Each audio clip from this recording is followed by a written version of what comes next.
All right. Well, good afternoon, everyone. Thank you so much for attending today's session for Study Abroad for Engineering Majors. My name is Andrew Bottom, and I am the Global Internship Program Associate Director out of the UCLA International Education Office. And I'll have some of my colleagues introduce themselves as well, who are going to be assisting me in the presentation today. So I'll pass it on to Catherine. Hi, everyone. So my name is Catherine Nomia, and I'm one of the academic counselors from the School of Engineering. So if you're a chemical engineer, bioengineer, or civil engineer major, you've probably seen me as I specifically advise those majors, but I'll also be the main point of contact for study abroad programs within the School of Engineering. Hello, everybody. My name is Danilo Boniglia. I'm one of the advisors here at the International Education Office. One of my focuses is on the UCEAP programs. Welcome. Thank you both. So today, this presentation, we'll be talking a lot about studying abroad, obviously as an engineering major, but we also want to talk a little bit about who we are, what our office does, and how you can connect with us. So Danilo and I work out of the UCLA International Education Office, where your main stop on campus for anything related to study abroad. We have lots of advisors and coordinators on campus that are happy to assist you with one-on-one advising appointments, follow-ups, anything you need in regards to planning out your study abroad experience. We also have connections with study abroad returnees. So if you have a program you're interested in attending and want to speak to a student about their perspective of what it was like, we can also connect you with returnees. The agenda for today, we're going to talk a little bit about what occurred in our Study Abroad 101 session, just some quick refreshers. We'll talk then about studying abroad as an engineering major, which is obviously the main focus of this session, as well as providing some sample programs that might be of particular interest to you. At the end, again, we'll have a Q&A session, but feel free to add your questions during the session so that we can get to them at the end. All right, so at the very beginning of the Global Learning Opportunities Week, we had a Study Abroad 101 session. This session is currently posted to our GLOW website on the on-demand section. And this session covered everything really about studying abroad in general. So the different types of programs that you could study abroad with, how credit transfer works, the cost and funding for different programs, application processes and timelines. So we go a lot more into depth during that presentation about all of these topics. Here today, we really want to focus specifically on what it's like to study abroad as an engineer. We'll still cover a few of those refreshers in the next few slides, but mainly we'll talk about how to study abroad in your major, petitioning, the petition process, as well as focusing on specific programs with a strong emphasis in engineering.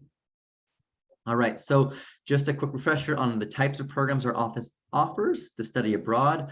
We have typical university immersion programs where students will go to another local university abroad and study with local students as well as UC peers. So what you might think of your typical study abroad experience. We also have UCLA faculty-led programs that occur with UCLA faculty taking their classroom from UCLA abroad.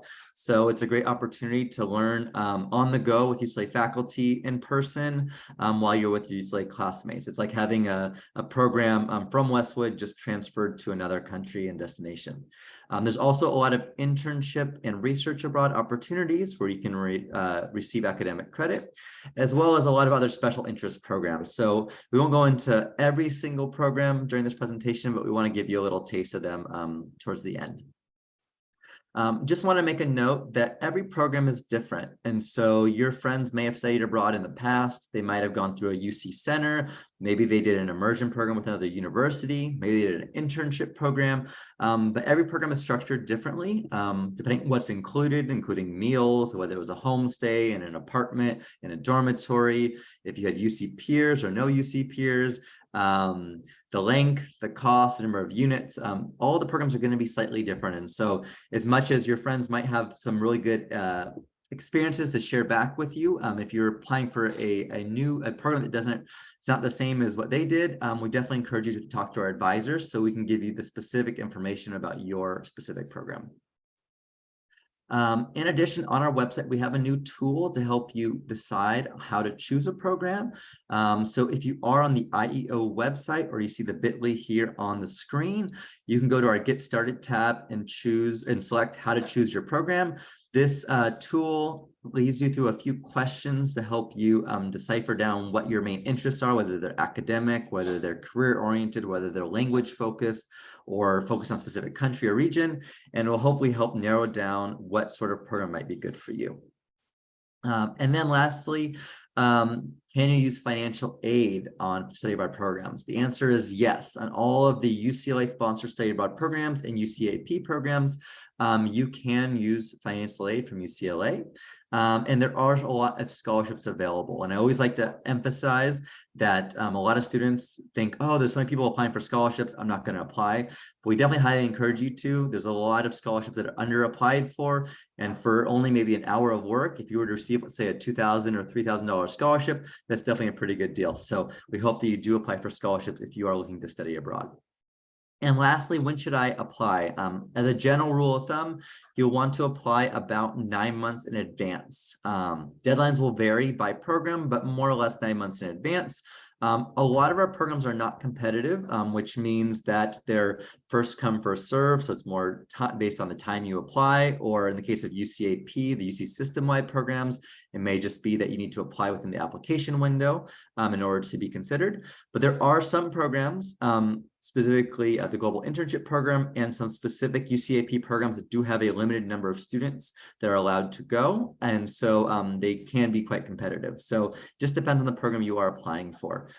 Currently, applications and registration are open for summer 2023 and fall 2023 programs for UCAP, as well as the Global Internship Program we'll talk about later. It's opening applications on Monday, October 24th. And then the UCLA Travel Study, our faculty-led programs, will open their summer applications starting in November. If you're looking to study abroad during winter quarter or spring semester 2024, so over a year from now, those applications will be opening in January. So you'll see that you really have to plan ahead your experience abroad. So it's a good thing you're at this session so that we can hopefully assist you with that. All right. So in particular, we want to discuss how you can study abroad as a UCLA engineering major. So one thing to note before we go more into specific engineering programs, you are not obligated to study abroad in your particular major. A lot of students, particularly students who maybe have a challenging time conducting their coursework for their major abroad, because maybe UCLA requires a lot of the programs to be done on campus. Maybe you want to do GEs or their minor requirements or foreign language requirements abroad. So there are a lot of opportunities to study abroad that may not be in your particular major, but to still get credits towards your time to degree. Most programs, when you're going, and Danilo will talk about this a little bit later, when you're applying to a UC EAP program, may not be revolving around your major, but you might be applying to a particular university where they'll have a wide variety of coursework, just like UCLA here. So definitely consider both studying abroad as an engineer, but also expanding beyond your major to get your requirements completed. So what if you want to study abroad in your major, which is probably why a lot of you are here. I'm going to throw this over to Catherine to give you a little more information. Hello, everyone. Okay, so I'll just be going over, I know this is like the easiest time, but I'm going to change that to maybe like the best time to go study abroad for engineering while just keeping your major in mind. So for the most part, for all engineering majors, the best time is generally going to be the summertime. So for most majors, you might want to aim to go within your first 2 years because you can aim to take more general classes. There's a lot more flexibility in moving your classes around your first 2 years because you're taking like general classes like math, physics, and chemistry. If you wanted to take, math, physics, and chemistry courses abroad, I would say definitely though, like check in with us first and check in with the respective departments just to make sure that the courses are equivalent. But, you're not limited to taking only STEM classes over at abroad. And so you can take like GEs or electives. You could take tech breaths, and all of those would still, satisfy your major or your degree requirements as well. I will be going over just how to find equivalent courses in the next few slides, but in the meantime, we'll just continue with talking about when is the best time for specific majors. So if we can go to the next slide. But yeah, so again, like if you really can't go in the summer, then the best time for most majors is generally it's going to be before your 3rd year, before you start taking your upper division courses specific to your major, and perhaps during fall quarter. We highly recommend fall quarter the most because a lot of times like universities abroad are on a semester system. UCLA follows a quarter system. So if you, let's say, go to Europe in January, you're going to be there for a semester most likely, which will include both winter and spring quarter. So you would kind of essentially lose like 2 quarters at UCLA. So you need to plan for like 2 quarters. So that's kind of why we encourage fall quarter or like generally before your 3rd year. But most of the times, like it is recommended that you meet with your major counselor to plan out like a 4-year plan just to see when it would be the best time for you specifically to go. Specifically for bioengineering majors, if summer's not an option, you could possibly go during the fall of your 2nd or your 3rd year. If you do decide to go during fall of your 3rd year, you need to take a class called EE 100, so that's circuits, during the summer before you go abroad, or you need to find an equivalent course abroad. I would recommend just taking EE 100 at UCLA. That way you know that you're going to get credit for it instead of trying to find an equivalent class abroad. But yeah, the reason why you need to take it is because it is a prerequisite for BE 120, which is only offered in the winter quarter. So bioengineering majors, you need to plan your class schedules a little bit carefully because classes are only offered once a year. Similarly with chemical engineering, classes are only offered once a year as well. So you do want to meet with either me or a different chemical engineering counselor just to plan like, when is the best time going to be for you to study abroad. But you generally might want to go before your 3rd year, before you start hitting your major upper division requirements. And yeah, okay. For civil engineering majors, the best time would be, in this case though, for civil engineers, the best time might actually be like fall of your 3rd year or later on, because the nice thing about civil engineering majors is that you guys have a lot of elective requirements to take after you finish your prep requirements. So a lot of elective requirements can be found abroad as well. You can take tech press and you can take GEs abroad as well. So that's also a really good option. But again, you want to meet with the counselor just to plan things out. For the CS, CSE, and CE majors, for all the computer majors, the best time would most likely be fall of your 3rd or 4th year. The CS majors I feel like they offer the most flexibility in their majors because they do offer a lot of different type of electives. So the best time would be fall of your 3rd or your 4th year, since in your first 2 years, it's kind of important that you take like CS31, CS32, and CS33 at UCLA. And a lot of our CS students often end up taking like GEs, electives, or tech breaths abroad. That's more flexible with their schedule. For electrical, and then if we can go on to the next slide as well, it kind of ties in together. So for electrical, material science, and mechanical, it is recommended that you attend before your 3rd year to take classes that satisfy your prep instead. So majority of your 3rd and your 4th year will involve like taking a lot of core upper division courses. So those courses might be a little bit harder to find abroad. So I would recommend going before your 3rd year. And just before I go on to the next slide, I just want to say like a disclaimer, I'm only suggesting the most general time. So I've been repeating myself over and over again, but again, I would highly recommend just making an appointment with your major counselor and just to build a 4-year plan to see, exactly when would be the best quarter to go specifically for your needs. Okay, so now I'm just going to go over how to seek course equivalency and how to get a course abroad to satisfy a UCLA requirement, an elective requirement, or a tech breadth requirement. So pretty much when you want to see if a course abroad is equivalent to a course here at UCLA, you're going to go to our website, and the link is on the presentation. But again, you can just find our website on Google. So pretty much you're just going to go on our website, click on undergraduate, click on the summer sessions and transfer equivalence tab, and you're going to see a button to fill out our form. And when you click on the form, it's pretty easy to fill out. You just enter in, the name of the institution that you're planning on attending. You enter in the number of units and then the name of the course. And in this form, you want to make sure to attach a very detailed syllabus. There have been times where a student will fill out a form and attach like a very vague syllabus that only talks about like the policies and nothing about the course content. So please make sure to, put a detailed syllabus. That will help us out a lot. And then once you submit it, we can evaluate it and get back to you on whether we would approve it or deny it. So I would recommend filling out this form like weeks in advance. And you can fill out the form multiple times, even if you're not signed up for the course or anything like that. If you just want to see what is possible, fill out the form, just so you have a better idea of what your options are going to be.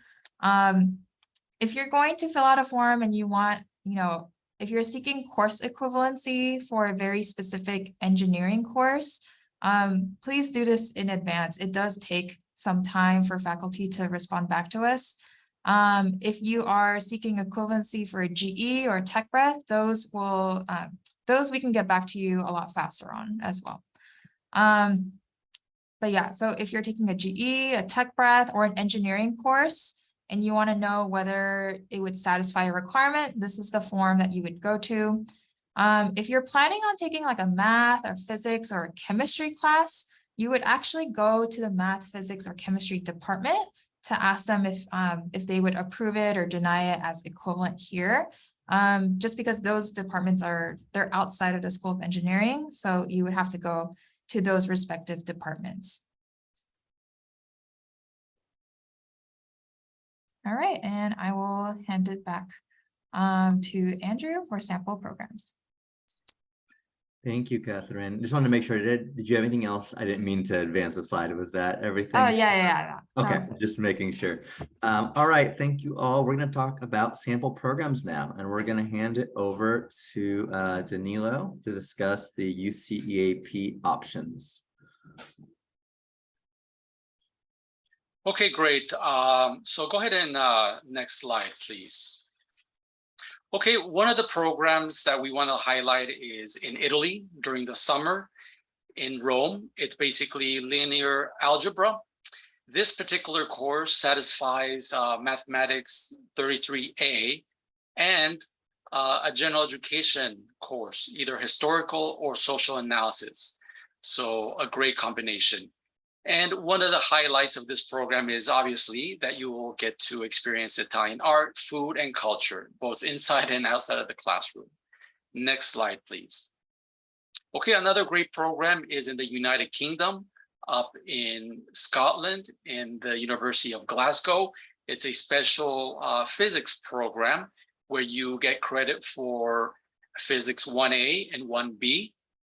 And one elective, and this occurs during the summer only. There are excursions on the weekends, and again, it completes the series in physics. Next slide, please.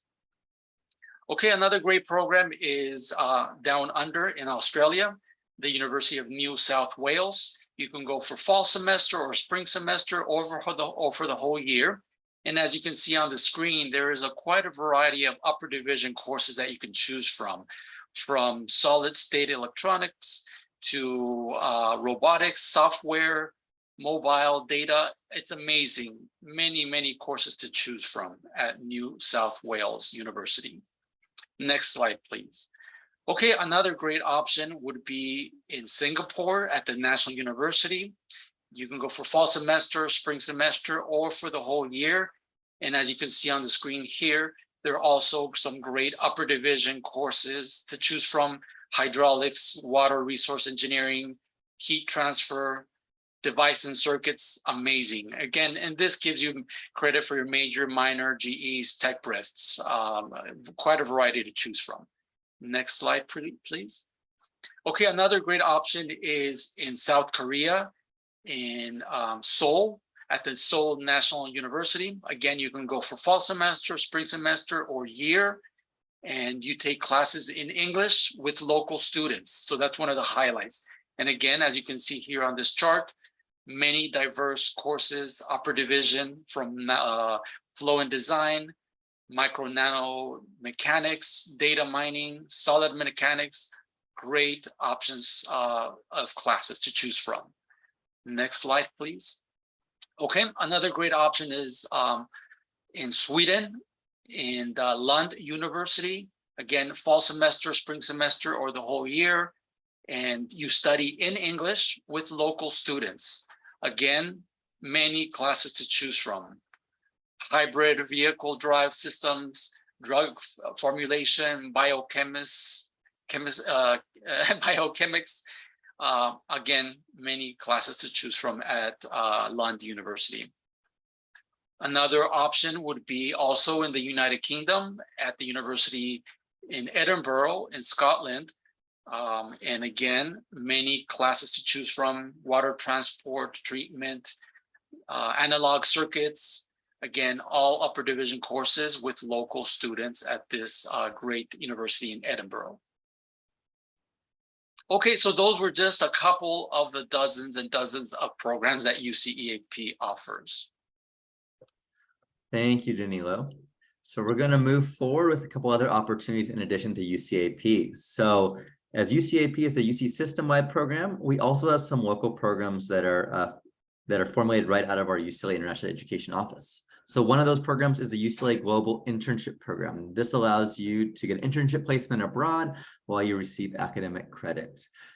Specifically for engineering students, we have the opportunity to intern in Bali, Berlin, Osaka, and virtually. The application for the Global Internship Program will be opening on Monday, October 24th. So very, very soon, this next Monday, is open until December 4th. So it is a competitive application, but it's not first come, first serve. So you can apply anytime during that window and your application will be treated equally. This program occurs during summer session A. It's an 8-week internship in collaboration with 10 weeks of coursework. The required course is the Engineering 195 internship course, which is pass, no pass. Additionally, students who are looking to get 4 more units, they can also take the Intercultural Communications in the Global Workplace course. This fulfills a social analysis GE for the engineering school. Otherwise, these 2 courses can fulfill upper division units. One thing to note is if you're looking to apply for financial aid, you will be required to take 8 total units, so both courses. I'd just like to make note that we are having much more in depth and on longer info sessions about the Global Internship Program, specifically the different opportunities for you depending on your engineering major to do in each of these locations. So if you are interested, we will have a general engineering session talking about all 3 locations on October 25th at 3:30. We will also have location-specific sessions with partners abroad who will be working on placements for engineers in Bali, Osaka, and Berlin. And so if you're interested in one of the location-specific sessions already, we also have info sessions coming up where you can attend those as well. So as you see, and I'll put this just in the chat here real quick, if you're interested in attending any one of those sessions, we already have those listed on our calendar and are coming up as early as next week and the following week.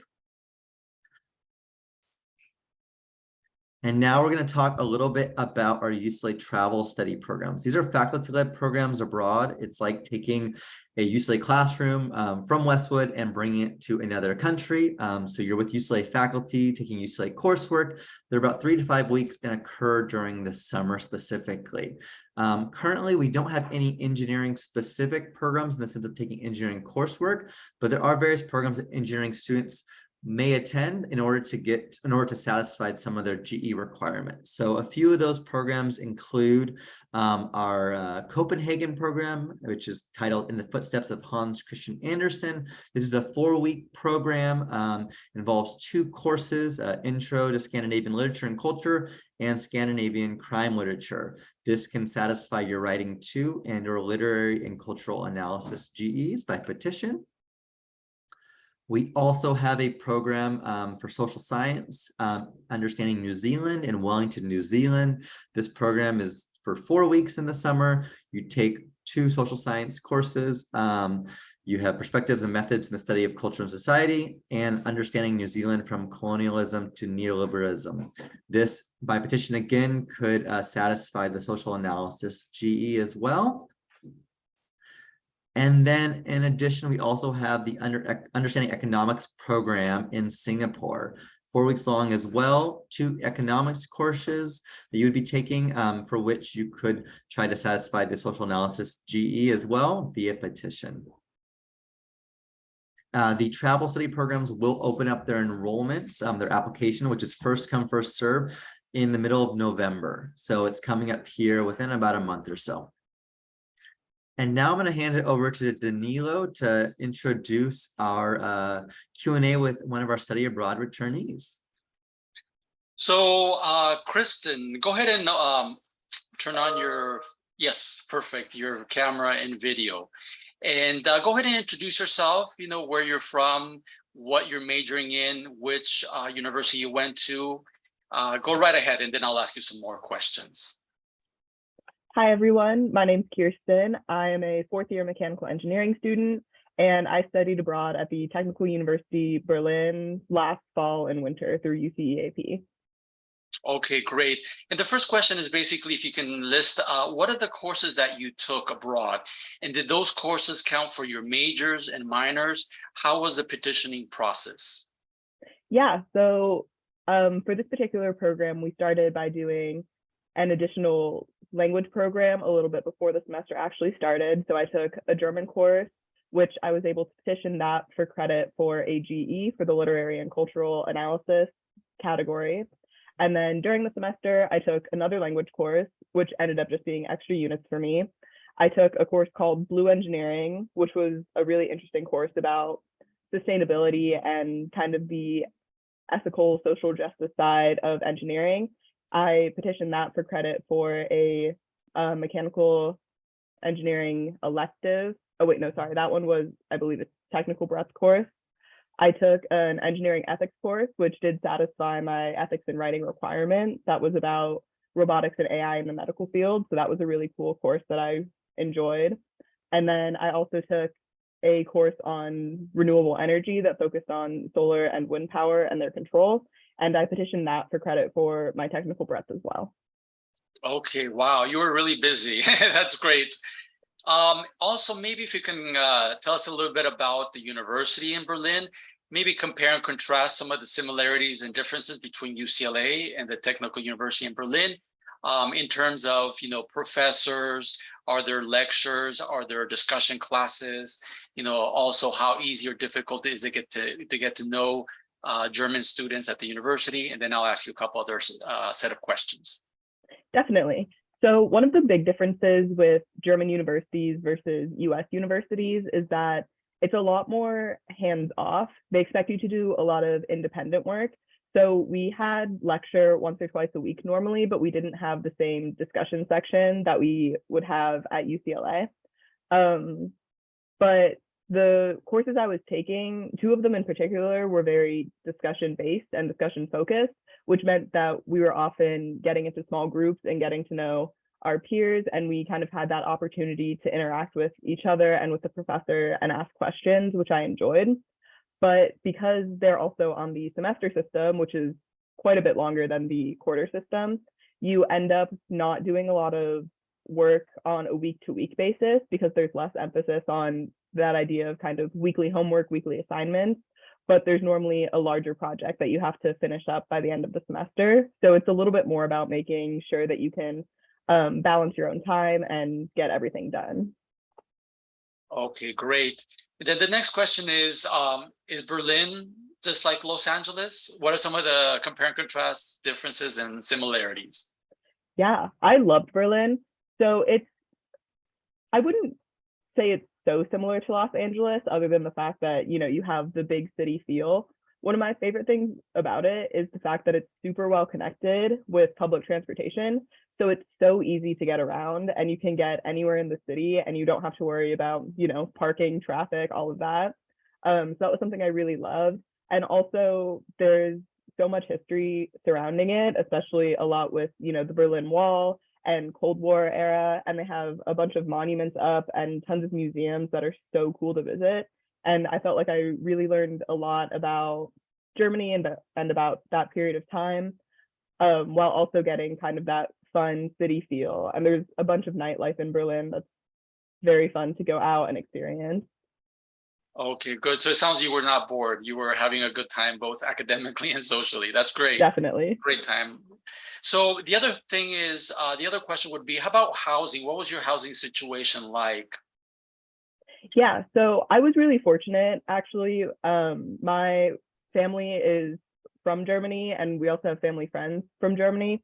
So I was able to find an apartment through sort of a friend situation, which worked out really well for me. But I know a lot of other people on our program, you can do dormitories at the university, but Germany specifically doesn't have the same dorm life that the US has, because a lot of people end up just finding their own apartments. So the dorms are a good option, but you end up with a lot more international students rather than local students, because the local students will normally find their own apartments. So we had some people that did look and were able to find leases or sublets for the time that they were there. And then some people, I think UCEAP gave us a list of apartments that are kind of intended for international students. So it's basically your own little studio apartment, and it's more dorm style, where they have good programming and there are social areas where you can meet new people. So those were some pretty good options. Okay, great. And then the next question would be, what advice would you give to the students that are here listening? As you know, there are many programs and universities to choose from. How did you go about choosing your university, your program? Any advice, tips? Did it take you a while to decide? Yeah, so I personally, because I have family ties to Germany, was looking for something in Germany. So that helped me narrow down more quickly. But I would say start early, start browsing the UCEAP website and all of the other resources that the International Education Office has, to just kind of see what jumps out to you. If there's a language that you speak that you'd like to learn more about, that can kind of be a good direction to go in, because it's so helpful to live somewhere where people are speaking that language, and it really helps develop that. Or if there's just somewhere where you've always been like, hey, I'd really love to go there, this is a great way to do that. So yeah, I would start early. I would kind of think about what's most important to you. If there's a specific type of city that you want, or an area that you want to be in. And then, yeah, just kind of plan ahead. My study abroad experience went really well, and I was able to get a lot of the classes I need. So I stayed really on track to graduate. But that's also because I spent a lot of time beforehand planning and petitioning courses before I went, so that I knew what I could do. Okay, great. And then one of the other questions would be, did this experience change the way you think, your perspective? What are your future plans? How are you going to use this to advance, maybe to graduate school or full-time work? If you can talk a little bit about that. Yeah, so one of the things that this made me see was that I really would love to have international work experience. It was so cool to be in another country and kind of being able to explore a new culture and a new community. So this has definitely made me look into, in terms of plans after I graduate, companies that have a global presence or companies that are based abroad, because I really love the idea of being able to both travel and find somewhere new, and also use my degree somewhere else. It's also really cool to see the different ways that engineering gets taught in other places. So in Germany, they tend to get more specific more quickly with their coursework. So it's really cool to see what everyone's doing and all of the different opportunities that arise. Okay, great. Very exciting future for you. So that's excellent. Let's see, the last question, and before I do that, maybe also if Catherine or Andrew or any of the students listening, if they have any questions, they can put it in the chat or just say it out loud.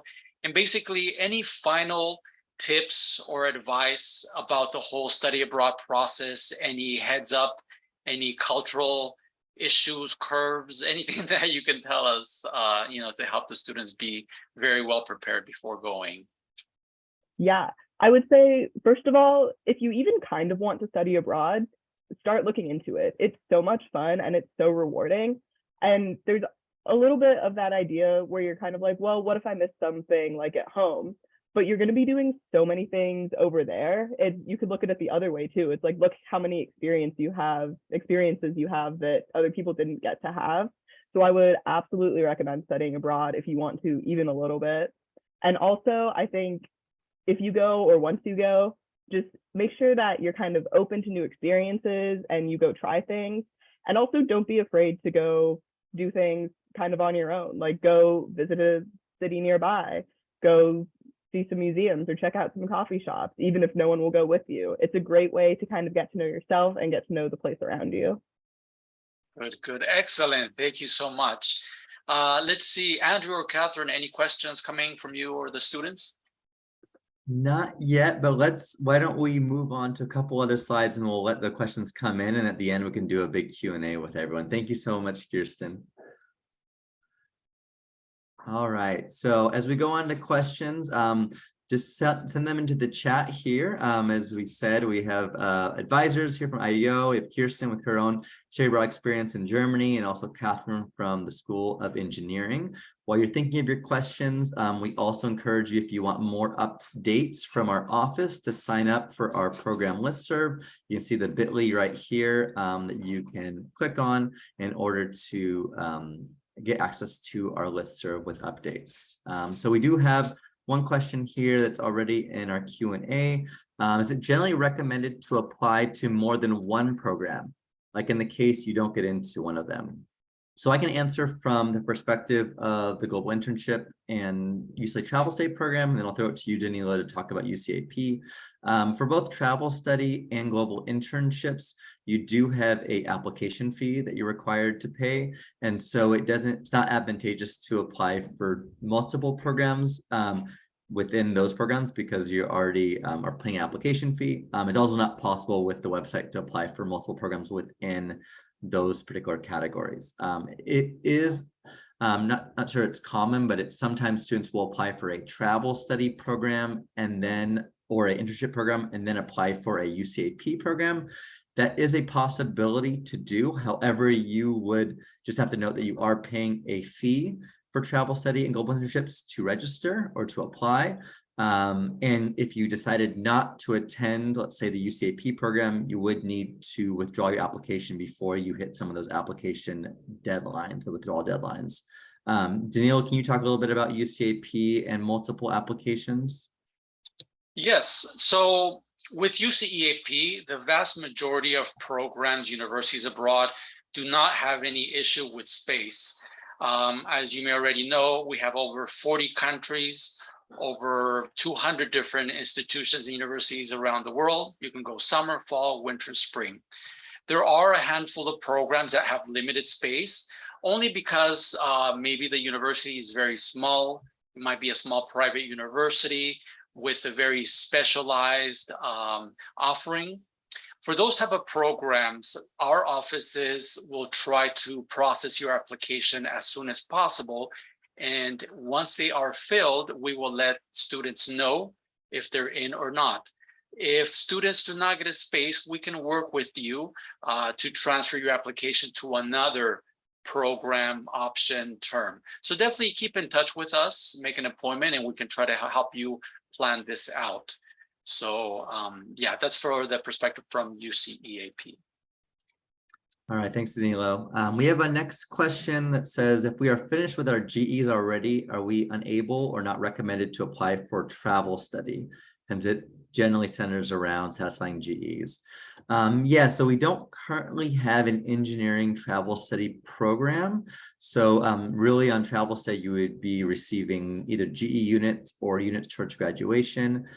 Catherine, for the engineering majors, are there particular majors where students just need upper division units where they could still maybe complete a travel study in order just to get additional units, or is that not really something that would happen often? Not with,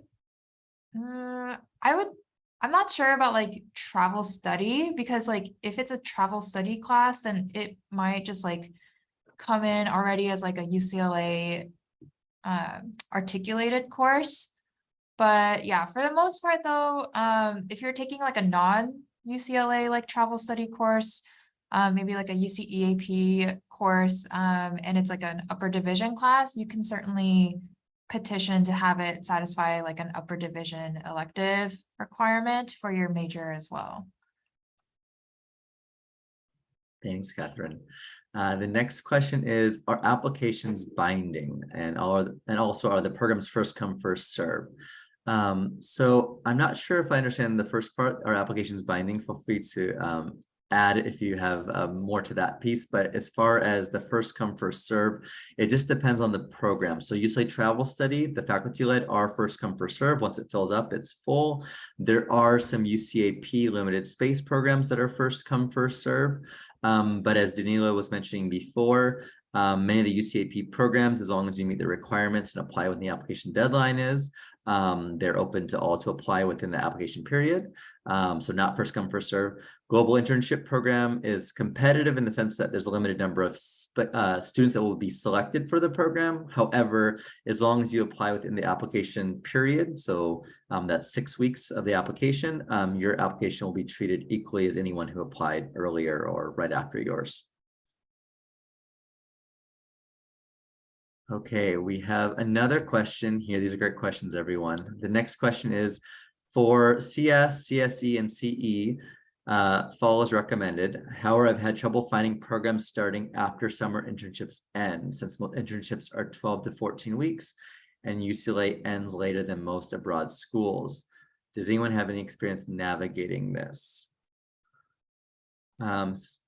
I can add on. I'm not specifically a CS counselor, so I would actually highly recommend maybe scheduling an appointment with one of our CS, CSE, or CE counselors to figure out how to navigate this. But I think it really just depends on like what program you're able to find. So it might just involve you collaborating with the International Education Office and trying to find a list of possible programs that perhaps will align with the internship that you're looking for as well.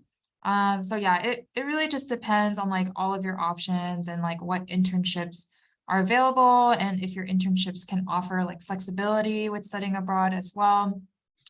So yeah, again, I would recommend making an appointment with a CS counselor. Okay, we still have a few more minutes if anyone has other questions, but as we're waiting for other questions to come in, just wanted to make note as well that you can also schedule appointments with our office. We're open to the public in person Monday through Thursday, 9 a.m. to 3 p.m. We also have a lot of drop-in advising and one-on-one advising hours. So if you go to our contact page, I'll drop it in the chat here real quick. You're able to see which advisors advise for different countries around the world, as well as to see when our drop-in hours are. We do have some specific drop-in sections that focus on particular countries in case you're interested in a particular country abroad. Any other questions before we complete the session?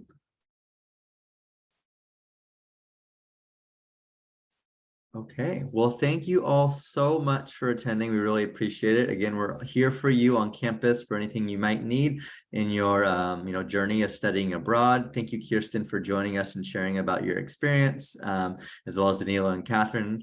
And we hope to see you on a study abroad program soon.